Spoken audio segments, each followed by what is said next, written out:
आज हम लोग राम लक्ष्मण परशुराम संवाद पाठ के भावार्थ को समझेंगे।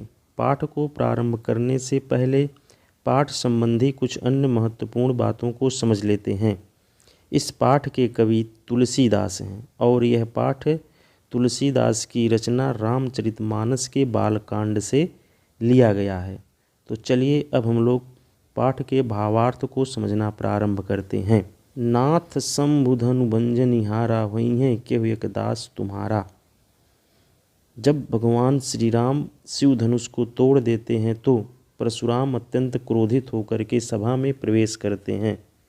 उनके क्रोध को देख करके भगवान श्री राम कहते हैं, क्या कहते हैं? नाथ शंभुधनु भंजनिहारा हुई हैं केहु एक दास तुम्हारा। शंभुधनु का अर्थ होता है शिव धनुष, भंजनिहारा का अर्थ होता है तोड़ने वाला।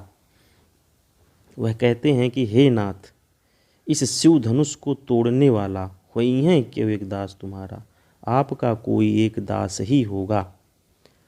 अगली पंक्ति है, आय सुकाह कही किन मोहि सुन रिसाई बोले मुनि कोही।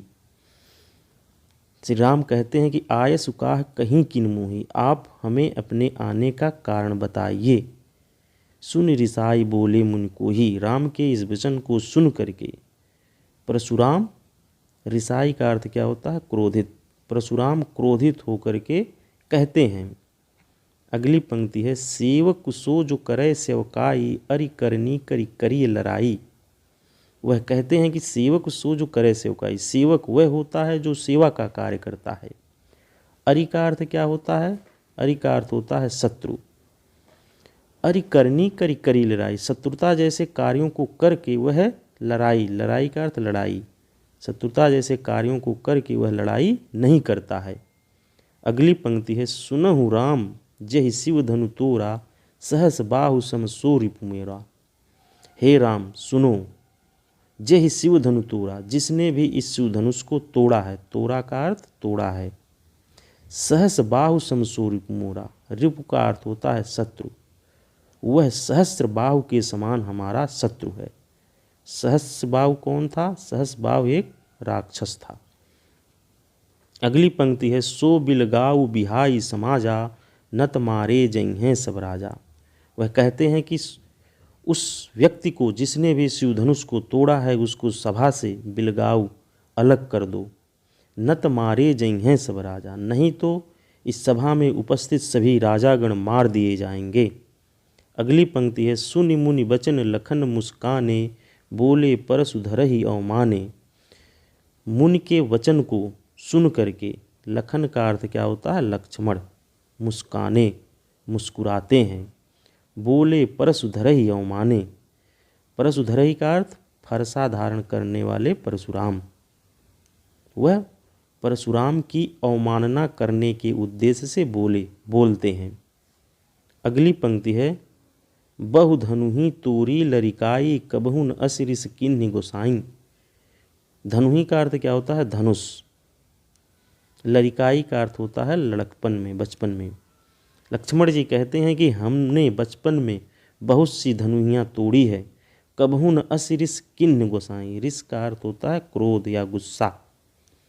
हमने बचपन में बहुत सी धनुहियाँ तोड़ी है, कभी किसी ऋषि मुनि ने हमारे ऊपर इस प्रकार से गुस्सा नहीं किया। अगली पंक्ति है, यही धनु पर ममता के हेतु सुन रिसाई कह भृगकुल केतु। इस धनुष पर इतनी ममता का कारण क्या है? मतलब लक्ष्मण जी कहते हैं कि इस धनुष पर आपकी जो इतनी ममता है उसका कारण क्या है? सुन रिसाई कह भृगकुल केतु। भृगकुल केतु अर्थात भृगकुल वंशी परशुराम। लक्ष्मण के इस वचन को सुन करके रिसाई कह, क्रोधित होकर के, रिसाई का अर्थ क्या? क्रोधित, क्रोधित होकर के कहते हैं। क्या कहते हैं उसी को आगे देखते हम लोग। रे नृप बालक काल बस बोलत तुहि न संहार। नृप का अर्थ क्या होता है? राजा। वह कहते हैं, रे का अर्थ क्या होगा? हे। वह कहते हैं कि हे राजपुत्र काल बस, तुम काल के वशीभूत हो। बोलत तुहि न संहार, संभल कर बोलो। धनु ही सम त्रिपुरारी धनु विदित सकल संसार। धनु ही का अर्थ होता है धनुष। जिसे तुम सामान्य धनुष बता रहे हो, उस धनुष की महिमा, उस धनुष के प्रभाव से विदित सकल संसार, तीनों लोकों के अर्थात संसार के सभी लोग भली भांति परिचित हैं। अब हम लोग अगले पद के भावार्थ को समझते हैं। लखन कहा हंसी हमरे जाना, सुनहु देव सब धनुष समाना। लखन कहा हंसी, हंसी का अर्थ होता है हंस करके। लक्ष्मण जी हंस करके कहते हैं, क्या कहते हैं? सुनहु देव सब धनुष समाना। हे देव, हे मुनि, सुनहु सुनिए, सब धनुष समाना, हमारे लिए सभी धनुष एक समान हैं। का क्षति लाभ जून धन तोरे, देखा राम नयन के भूरे। क्षति का अर्थ क्या होता है? हानि। इस धनुष के तोरे का अर्थ तोड़ना। इस धनुष के टूट जाने से हमारे लिए क्या लाभ और क्या हानि। देखा राम नयन के भूरे, भगवान श्री राम ने इसे अपने नेत्रों से देखा। छुअत टूट रघुपतहि न दोषु, मुनि बिनु काज करिए कतरोसु। छुअत टूट, रघुपतहि का अर्थ श्री राम। भगवान श्री राम ने इसको अपने नेत्रों से देखा और उनके स्पर्श करते ही यह धनुष क्या हुई? टूट गई। न दोषु, इसमें उनका कोई दोष नहीं है। मुनि बिनु काज करिए कतरोसु, रोसु का अर्थ होता है क्रोध। हे मुनि, मुनि बिनु काज, आप बिना कारण के ही कतरोसु, क्रोध कर रहे हैं। अगली पंक्ति है, बोले चितय परसु की ओरा, रेसठ सुने स्वभाव न मोरा। बोले परसु, बोले चितय परसु की ओरा, वह अपने फरसे पर हाथ रख करके बोलते हैं। रेसठ, सठ का अर्थ क्या होता है? दुष्ट। रेसठ, हे दुष्ट बालक, तुमने हमारे स्वभाव को अभी नहीं सुना है, तुमने हमारे बारे में अभी नहीं जाना है। अगली पंक्ति है, बालक बोल बधौ नहीं तो ही, केवल मुनि जड़ जानहि मोही। बालक बोल बधौ नहीं तो ही, बधौ का अर्थ वध करना। मैं तुम्हें बालक समझ करके तुम्हारा वध नहीं कर रहा हूँ। केवल मुनि जड़ जानहि मोही, तुम मुझे केवल वेद पाठी ब्राह्मण समझ रहे हो, तुम मुझे केवल एक सामान्य ब्राह्मण समझ रहे हो। अगली पंक्ति है, बाल ब्रह्मचारी यति कोहि, विश्व विदित क्षत्रिय कुल द्रोही। मैं बाल ब्रह्मचारी अति कोहि, कोहि का अर्थ क्रोधी, मैं बाल ब्रह्मचारी और अत्यधिक क्रोधी हूँ। विश्व विदित क्षत्रिय कुल द्रोही, विश्व के सभी लोग, विदित का अर्थ जानते हैं कि क्षत्रिय कुलद्रोही, क्षत्रिय वंश का मैं नाश करने वाला हूँ। अगली पंक्ति है, भुजबल भूमि भूप बिन किन्ही, विपुल बार महि देवन दिन्ही। हमने अपनी भुजाओं के बल से भूमि भूप, भूप का अर्थ क्या होता है? राजा।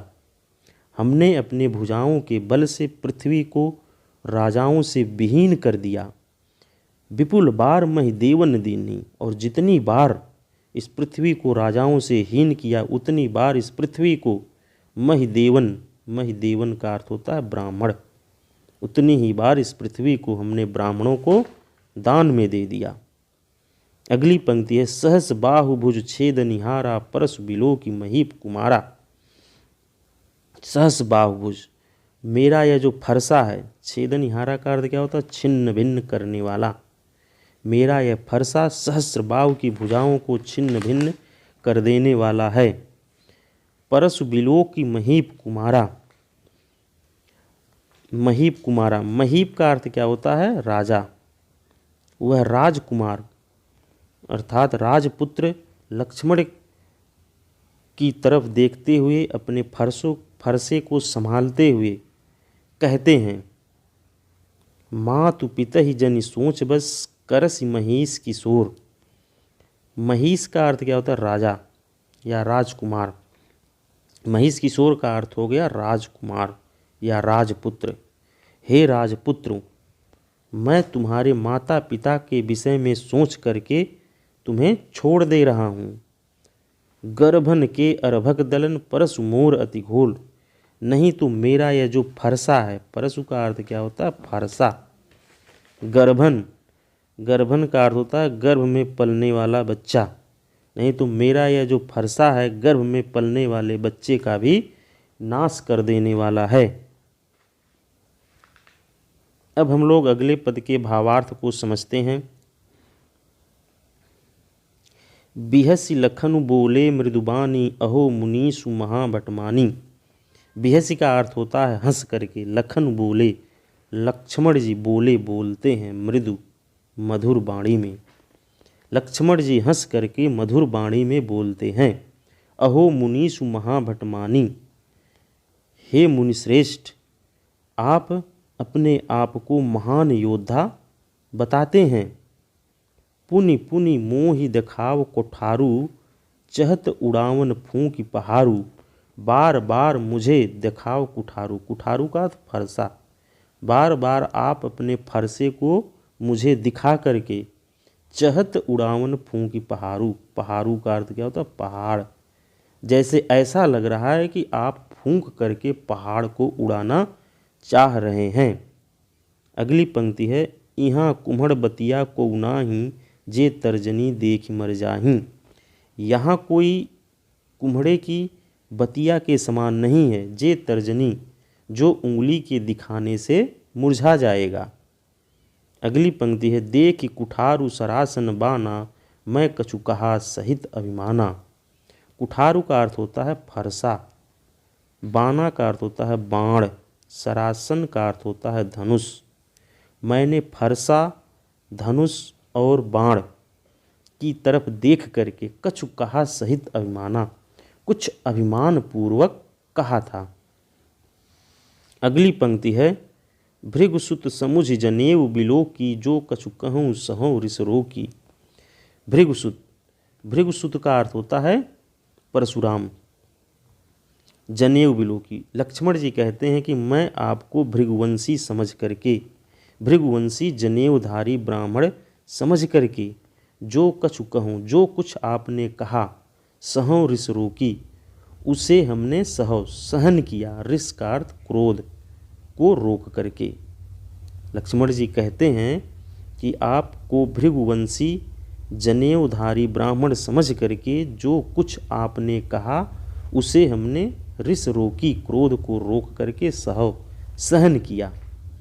अगली पंक्ति है, सुर महिसुर हरिजन अरुगाई, हमरे कुल इन पर न सुराई। देवता, सुर का अर्थ क्या होता है? देवता। महिसुर का अर्थ होता है गाय, हरिजन का अर्थ होता है भक्त, गाई का अर्थ होता है गाय। वह कहते हैं कि हमारे कुल में, हमारे कुल में देवता, ब्राह्मण, भक्त और गाय, इन चारों पर न सुराई, क्रोध नहीं व्यक्त किया जाता है। अगली पंक्ति है, बधे पापु अपकीरति हारे, मार तहु पाप परी तुम्हारे। बधे पाप, यदि हम इनका वध करते हैं तो हमें क्या मिलता है? पाप। अपकीरति हारे, और अगर हम इनसे हार जाते हैं तो हमें क्या मिलता है? अपकीरति, अपयश। अपकीरति का अर्थ होता है अपयश। मारतहु पाप परी तुम्हारे, ये सब यदि हमें मारें, मारतहु मारें तो, पाप परी तुम्हारे, इनके पैरों पर ही हमें पड़ना चाहिए, अर्थात हमें इनके चरणों को स्पर्श करना चाहिए। अगली पंक्ति है, कोटि कुलिस सम बचन तुम्हारा, व्यर्थ धरऊं धनुबान कुठारा। आगे लक्ष्मण जी कहते हैं कि कोटि कुलिस, कोटि का अर्थ क्या होता है? करोड़। कुलिस का अर्थ क्या होता है? वज्र, कठोर। वह कहते हैं कि वचन तुम्हारा, वचन तुम्हारा, लक्ष्मण जी कहते हैं कि आपके जो वचन हैं कोटि कुलिस, करोड़ों वज्र के समान हैं। व्यर्थ धरऊं धनुबान कुठारा, आप तो व्यर्थ ही, धरऊं का अर्थ धारण करते हैं, धनुष, बाण का अर्थ बाण, और कुठार फरसा। अगली पंक्ति है, जो बिलो की अनुचित कहूँ क्षमऊ महामुनि धीर। लक्ष्मण जी कहते हैं कि जो बिलो की अनुचित कहूँ, यदि हमने कुछ आपको अनुचित कह दिया हो तो क्षमहु महामुनि धीर। धीर का अर्थ क्या होता है? धैर्य धारण करना। तो आप धैर्य धारण करके हमें क्षमा कर दीजिए। अगली पंक्ति है, सुनि सरोस भृगुवंश मनि बोले गिरा गंभीर। गिरा का अर्थ होता है वाणी। सुनि सरोस, सरोस का अर्थ होता है क्रोध के साथ। भृगुवंश मनि का अर्थ होता है भृगुवंशी परशुराम। सुनि सरोस क्रोधपूर्वक, भृगुवंश मनि परशुराम क्रोधपूर्वक जो है लक्ष्मण की वाणी को सुन करके अत्यंत ही गंभीर, गिरा का अर्थ होता है वाणी, अत्यंत ही गंभीर वाणी में कहते हैं। अब हम लोग अगले पद का भावार्थ को समझते हैं। कौशिक सुनहु मंद यहु बालक कुटिल काल बस निज कुल घालकु। कौशिक का अर्थ होता है विश्वामित्र। परशुराम कहते हैं कि कौशिक सुनहु मंद यहु बालक, हे विश्वामित्र सुनहु, सुनो मंद यहु बालक, यह बालक जो है मंद बुद्धि का है। कुटिल काल बस निज कुल घालक, यह बिल्कुल कुटिल है, काल बस काल के वशीभूत है। निज का अर्थ क्या होता है? अपना। और अपने ही कुल का अर्थ क्या होता है? वंश। और अपने ही वंश का घालक, नाश करने वाला है। अगली पंक्ति है, भानुवंश राकेश कलंकु निपट निरंकुश अबुधु असंकु।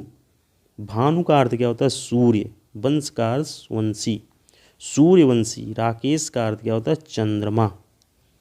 यह सूर्यवंशी चंद्रमा के कलंक के समान है। निपट निरंकुश अबुधु असंकु। निरंकुश का अर्थ होता है निरंकुश, अबुधु का अर्थ होता है कुबुद्धि, असंकु का अर्थ होता है शंका से रहित अर्थात निशंक। यह सूर्यवंशी चंद्रमा रूपी कलंक के समान है, बिल्कुल निपट है, निरंकुश है, दुर्बुद्धि है और असंकु निशंक है अर्थात शंका से रहित है। अगली पंक्ति है, काल कवल हुई हैं छन माही कहो पुकार खोर मोहि नाही। काल कवल हुई हैं छन माही। छन का अर्थ क्या होता है? क्षण। काल कवल का अर्थ होता है काल का ग्रास। परशुराम जी कहते हैं कि अभी यह क्षण भर में ही काल का ग्रास बन जाएगा, अर्थात काल का यह भक्षण बन जाएगा। कहो पुकार खोर मोहि नाही।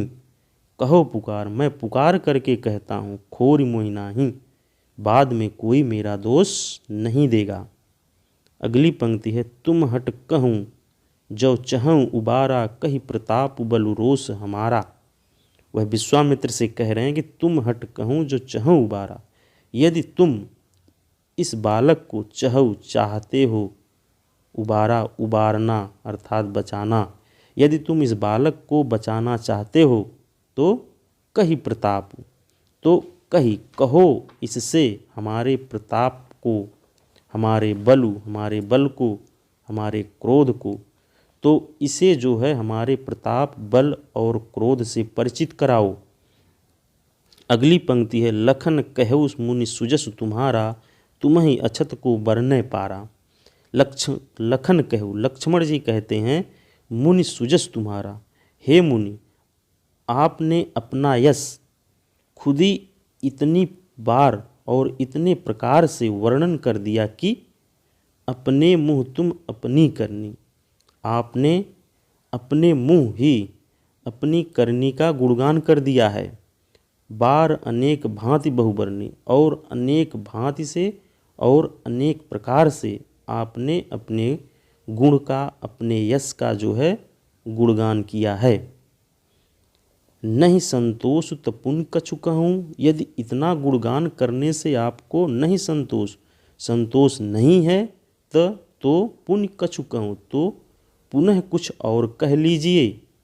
जन ऋषि रो की दुसह दुख सहूँ। ऋषि का अर्थ क्या होता है? क्रोध है।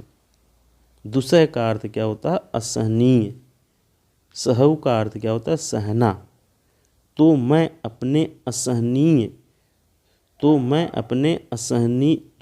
अपने असहनीय दुख को सह लूँगा। अपने क्रोध को रोक करके, रिस रोकी, अपने क्रोध को रोक करके दुसह असहनीय दुख को सह लूँगा। अगली पंक्ति है, वीर व्रती तुम धीर अछोबा, गारी देत न पावों शोभा। वह कहते हैं लक्ष्मण जी परशुराम से कि आप क्या हैं? वीर व्रती हैं, धीर धैर्यवान हैं, अछोबा प्रतापी हैं, गारी देत न पावों शोभा। इस प्रकार से आप गाली देते हुए शोभायमान नहीं होते हैं। अगली पंक्ति है, सूर समर करनी करें कहीं न जनावहीं आप। समर का अर्थ क्या होता है? युद्ध भूमि। समर का अर्थ होता है युद्ध भूमि। सूर समर, जो सच्चे वीर होते हैं वह युद्ध भूमि में जो है युद्ध करते हैं। कहीं न जनावहीं आप, वह कह करके अपने प्रताप से लोगों को परिचित नहीं कराते हैं। विद्यमान रन पाय रिपु, कायर कथहीं प्रताप। रिपु का अर्थ क्या होता है? शत्रु। विद्यमान का अर्थ क्या होता है? उपस्थित। रन का अर्थ क्या होता है? युद्ध भूमि। विद्यमान रन पाय रिपु, कायर कथहीं प्रताप। अपने शत्रु को युद्ध भूमि में विद्यमान उपस्थित पा करके, कायर कथहीं प्रताप। जो कायर व्यक्ति होता है वही अपने प्रताप का, अपनी महिमा का गुणगान करता है। अब हम लोग अगले पद के भावार्थ को समझते हैं। तुम तो कालू हाँक जनु लावा, बार बार मोहि लागी बुलावा। लक्ष्मण जी परशुराम से कहते हैं कि तुम तो कालू हाँक जनु लावा। ऐसा लग रहा है आप जो है काल को हाँक करके बुला रहे हैं, बार बार मोहि लाग बुलावा। ऐसा लग रहा है कि आप बार बार हमारे लिए काल को बुला रहे हैं। अगली पंक्ति, सुनत लखन के बचन कठोरा, परस सुधारी धरेऊं घर घोरा। लखन का अर्थ लक्ष्मण। सुनत, लक्ष्मण के वचन को सुन करके, सुनत लखन के वचन कठोरा, लक्ष्मण के इस कठोर वचन को सुन करके परस सुधारी धरेऊ कर घोरा। कर का अर्थ क्या होता है? हाथ। परसु फरसा, परशुराम जी फरसे को हाथ में सुधार करके रख लेते हैं, सुधार करके वह धारण कर लेते हैं। अगली पंक्ति है, अब जन देई दोष मोहि लोगु, कटुबादी बालक बद जोगु। अब जन देई दोष मोहि लोगु, अब कोई भी व्यक्ति मेरा दोष नहीं देगा। कटुबादी, कटुबादी का अर्थ होता है कटु बोलने वाला, कठोर बोलने वाला। बद जोगु, बद जोगु का अर्थ होता है बध के योग्य।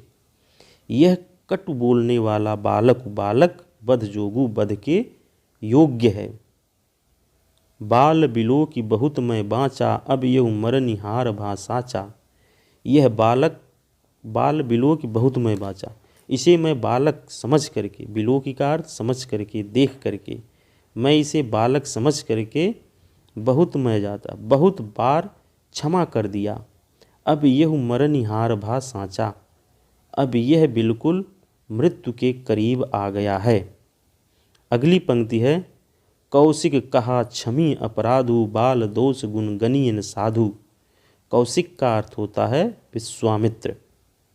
विश्वामित्र कहते हैं, कौशिक कहा, विश्वामित्र कहते हैं क्षमी अपराधु, हे मुनिश्रेष्ठ अपराध को क्षमा करें। बाल दोष गुण गनियन साधु, साधु का अर्थ क्या होता है? सज्जन। सज्जन व्यक्ति बालक के दोष और गुण की गणना नहीं करते हैं। अगली पंक्ति है, खर कुठार मैं अकरुण को ही, आगे अपराधी गुरुद्रोही। खर का अर्थ होता है तीव्र, कुठार का अर्थ होता है फरसा। खर का अर्थ होता है तीव्र, कुठार का अर्थ होता है फरसा। अकरुण का अर्थ होता है करुणा से रहित, कोही का अर्थ होता है क्रोधी। मेरा फरसा अत्यंत ही तीव्र है और मैं करुणा से रहित और अत्यंत ही क्रोधी हूँ। आगे अपराधी गुरुद्रोही, और मेरे सामने मेरे गुरु का जो शत्रु है वह हमारे लिए अपराधी है और वह हमारे सामने खड़ा है। यह बात परशुराम जी कहे हैं। अगली पंक्ति है, उतर देत छोड़ो बिनु मारे, केवल कौशिक शील तुम्हारे। उतर देत, यह बालक कितना ज़्यादा उत्तर दे रहा है कि छोड़ो बिनु मारे, मैं इसे बिना मारे छोड़ दे रहा हूँ। केवल कौशिक शील तुम्हारे, कौशिक का अर्थ क्या होता है? विश्वामित्र। हे विश्वामित्र, केवल आपके शील स्वभाव के कारण, आपके नम्र स्वभाव के कारण ही मैं इसे छोड़ दे रहा हूँ। अगली पंक्ति है, नत यही कटि कुठार कठोरे, गुरहि उरिन होते हूँ श्रम थोरे। नहीं तो यही कटि, यही काटि कुठार कठोर, इस कठोर कुठार से, इस कठोर फरसे से इसे काट करके मैं गुरहि उरिन होते हूँ श्रम छोड़े, गुरु के ऋण से उऋण हो जाता, अर्थात थोड़े श्रम से ही गुरु के ऋण से क्या होता? उऋण हो जाता, गुरु के ऋण से मुक्त हो जाता। परशुराम के गुरु कौन थे? भगवान शिव। परशुराम के गुरु का नाम परशुराम शिव था, अर्थात भगवान शंकर परशुराम के गुरु थे। अगली पंक्ति है, गाधि सुन कह हृदय हसी, मुनि हरियरे सूझ। गाधि सुन का अर्थ क्या होता है? विश्वामित्र। गाधि सुन कह हृदय हसी, विश्वामित्र हृदय में इस बात को सोच करके हंसते हैं।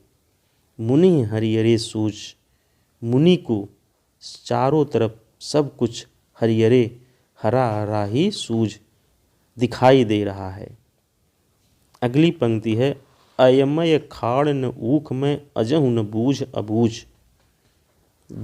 ये मुनि जिसे सामान्य बालक समझ रहे हैं वह जो है लोहे और वज्र से भी, अयमय का अर्थ क्या होता है? लोहा। लोहे और वज्र से भी ये बालक क्या हैं? कठोर हैं। अजहु न बूझ अबूझ, जिसे यह ऋषि या यह मुनि अब भी नहीं समझ पा रहे हैं। अब हम लोग अगले पद के भावार्थ को समझते हैं। कहेउ लखन मुनि शील तुम्हारा, को नहीं जान विदित संसारा। कहेउ लखन, लक्ष्मण जी कहते हैं कि मुनि, हे मुनि, शील तुम्हारा, आपके नम्र स्वभाव को नहीं जान विदित संसारा, संसार में कौन नहीं जानता है। विदित का अर्थ होता है जानना। आपके शील स्वभाव को, आपके नम्र स्वभाव को संसार का कौन सा ऐसा व्यक्ति है जो नहीं जानता, अर्थात संसार के सभी लोग आपके नम्र स्वभाव से भली भांति परिचित हैं। अगली पंक्ति है, माता पितहि उरिन भयनी के, गुर ऋनु रहा सोच बड़ जी के। माता पिता उरिन भयनी के, लक्ष्मण जी कहते हैं परशुराम से कि आप माता पिता के ऋण से क्या हो गए? उऋण हो गए। गुर ऋनु रहा सोच बड़ जी के, अब गुरु के ऋण से कैसे मुक्त हुआ जाए, यह सोच करके आप बिल्कुल परेशान हो गए हैं।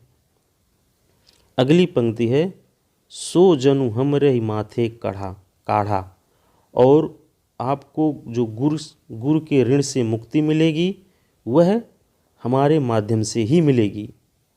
दिन चली गए ब्याज बड़ बाढ़ा, काफ़ी दिन, कई क्षण दिन चली गए, बीत गया, चला गया। ब्याज बड़ भाड़ा, और उस ऋण का जो है ब्याज भी क्या हुआ है? बढ़ गया है। अगली पंक्ति है, अब आनी व्यवहरिया बोली, तुरंत देव में थैली खोली। लक्ष्मण जी कहते हैं परशुराम से कि अब आप आनी व्यवहरिया, व्यवहरिया का अर्थ होता है लेखा जोखा करने वाला, अर्थात हिसाब किताब करने वाला। लक्ष्मण जी कहते हैं कि अब किसी आप हिसाब किताब करने वाले को बुला लाइए। तुरंत देव में थैली खोली, तुरंत मैं अपनी थैली खोल करके उस ऋण को अदा कर दूंगा। अगली पंक्ति है, सुनि कटु बचन कुठार सुधारा, हाय हाय सब सभा पुकारा। सुन कटु बचन कुठार सुधारा, लक्ष्मण के इस अत्यंत ही कटु वचन को सुन करके परशुराम अपने फरसे को तान लेते हैं, खींच कर निकाल लेते हैं। हाय हाय सब सभा पुकारा। सभा में उपस्थित सभी लोग हाय हाय करके पुकारने लगते हैं। अगली पंक्ति है, भृगुबर परसु देखा बहुमोही, विप्र विचारी बचो नृपद्रोही। भृगुबर का अर्थ है परशुराम, नृपद्रोही का अर्थ है राजाओं के शत्रु अर्थात परशुराम। लक्ष्मण जी कहते हैं कि हे भृगुश्रेष्ठ, हे राजाओं के शत्रु, आप हमें बार बार अपने फरसे को दिखा रहे हैं। विप्र विचारी बचो, विप्र का अर्थ होता है ब्राह्मण, और मैं आपको ब्राह्मण समझकर छोड़ दे रहा हूँ। अगली पंक्ति है, मिले न कबहु सुभट रन गाढ़े, द्विज देवता घरहीं के बाढ़े। द्विज देवता का अर्थ होता है ब्राह्मण देवता। लक्ष्मण जी कह रहे हैं कि, और रण का अर्थ होता है युद्ध भूमि। लक्ष्मण जी कह रहे हैं कि आपको युद्ध भूमि में कभी धीर वीर योद्धा नहीं मिले।